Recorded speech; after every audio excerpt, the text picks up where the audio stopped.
Selamat siang pemirsa IDX Channel. Anda kembali dalam IDX Versation Closing yang akan menghadirkan sejumlah informasi dari dunia ekonomi dan bisnis. Dan tak lupa kami terus mengingatkan untuk tetap menerapkan protokol kesehatan selama masa pandemi ini agar kita terbebas dari COVID-19. Saya Prisa Sumodatu.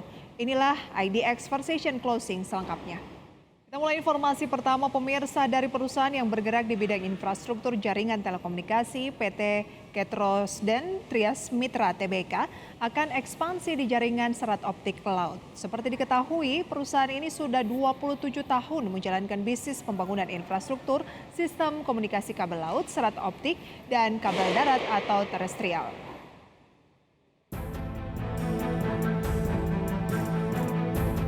Perusahaan yang bergerak di bidang infrastruktur jaringan telekomunikasi PT Ketrosden Trias Mitra Tbk akan ekspansi di jaringan serat optik laut. Perusahaan yang didirikan tahun 1994 sebagai kontraktor dan perdagangan bidang kabel telekomunikasi. Grup Trias Mitra ini kemudian melakukan transformasi bisnis di mana tahun 2004 menjadi perusahaan EPC atau kontraktor di bidang pembangunan infrastruktur telekomunikasi dengan mengerjakan proyek darat atau terestrial kabel fiber optik. KETR ekspansi dengan membangun kabel fiber optik di bawah laut. Pada tahun 2008, Grup Trias Mitra kemudian dipercayai sebagai kontraktor dengan melakukan pembangunan jaringan kabel fiber optik bawah laut sepanjang 258 km dari Batam sampai dengan Dumai. Perusahaan ini juga membangun sistem kabel sebagai kontraktor dari pemberi tugas atau NEP provider di Indonesia.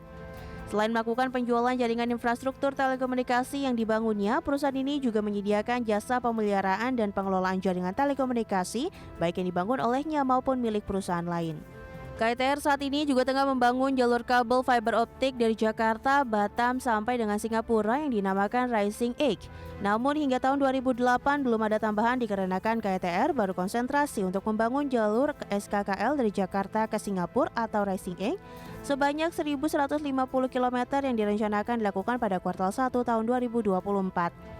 Perseroan berharap pembangunan jalur SKKL Rising Edge akan memberikan kontribusi pendapatan sebesar 1,4 triliun rupiah dalam 2-3 tahun ke depan. Padahal ini bisnis maintenance perseroan berharap ada peningkatan pendapatan sebesar 8 hingga 10%. Berbagi sumber IDX Channel.